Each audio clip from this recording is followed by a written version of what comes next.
C'est le quiche épinard avec fèvette et avec le fromage de cheddar, du lait, des œufs, la crème.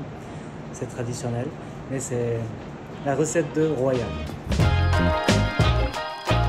Bonjour, je m'appelle Norisa Semboshi, je suis chef exécutif ballon au Royal Monceau Rafus, Paris. Et aujourd'hui, je vais préparer le quiche royal et comme le couronne. La première chose, c'est très important, c'est les pâtes déjà, parce que les pâtes doivent être bien cuites. Sinon, si c'est pas cuit, après la cuisson, les pâtes fondent dans la bouche et c'est pas bon. Donc il faut que les pâtes doivent être croustillantes. Et après, les ingrédients. Voilà, aujourd'hui j'ai préparé des haricots de fèvre ou des épinards et les cheddar. Voilà, mais après vous pouvez mettre tout ce que vous avez dans votre frigo. Après c'est votre l'amour qui est le plus important. Vous pouvez acheter chez commerçants, mais également vous pouvez faire chez vous. Vous prenez des œufs, des farines, le beurre et un peu de sel. Et puis il faut que ça soit homogène. Vous laissez dans le frigo une nuit. Après vous allez étaler avec de rouleau pâtisserie. Déjà dans une moule, je vais bien étaler. Ce qui est important, c'est que l'air n'entre pas au bord, ça fait une certaine épaisseur. Et quand vous coupez, ça fait comme une croûte et qui donne un peu de texture pour votre quiche. Parce que quiche même, c'est un peu quelque chose de fondant dans la bouche. Fourchette, je vais faire le pointe comme ça. Ça permet de cuire les pâtes. Moi j'ai choisi le inox parce que ça évite de coller les pâtes après la cuisson. Sinon on doit mettre papier sulfurisé pour éviter que ça colle. Là maintenant ce que je vais faire, c'est que je mettrai des haricots secs. Je vais remplir.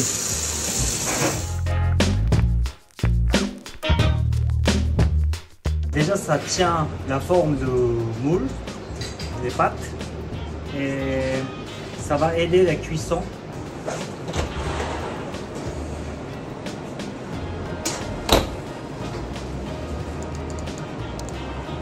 C'est parti. Et la température de four, c'est très important, et la ventilation.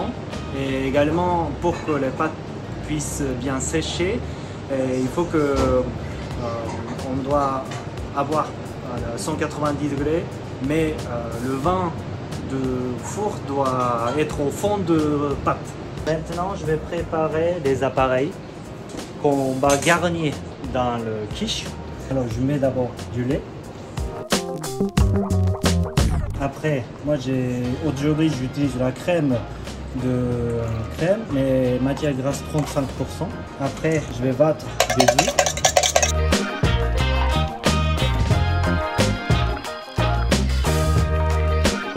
Maintenant, je vais assaisonner du sel et du poivre.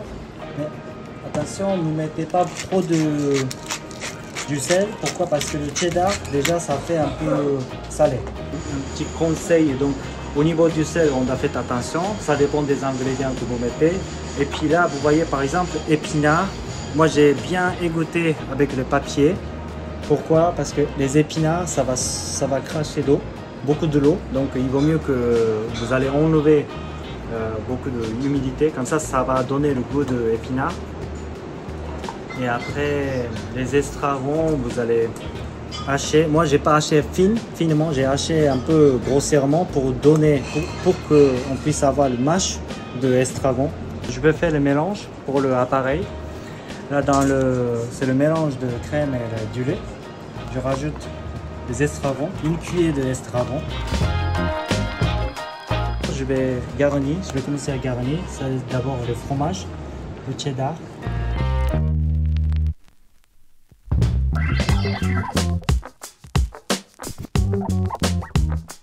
Je vais rajouter les fèves.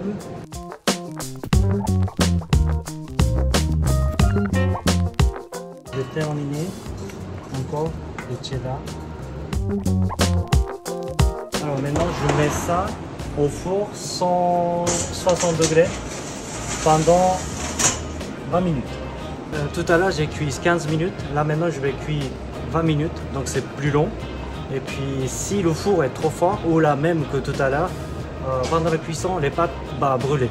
Donc pour que ça cuise gentiment, et voilà, donc j'ai mis moins 30 degrés que tout à l'heure et je mets 5 minutes plus. Après on peut savoir si c'est cuit ou pas, on met une pointe de couteau, et puis si l'appareil est collé, le pointe, c'est pas encore cuit.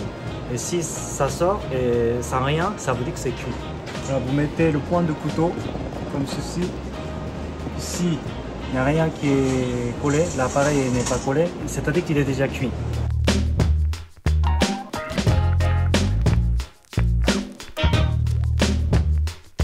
Maintenant, je vais couper pour dresser sur les assiettes.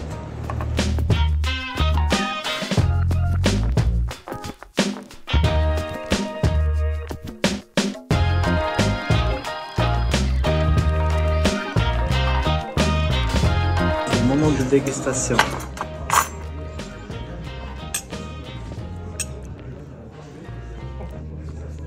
C'est royal. Moi je suis pas fan de Extragon, mais ça donne le parfum différent. Et oui, franchement, très bon. Très très bon. Je pense qu'il faut essayer.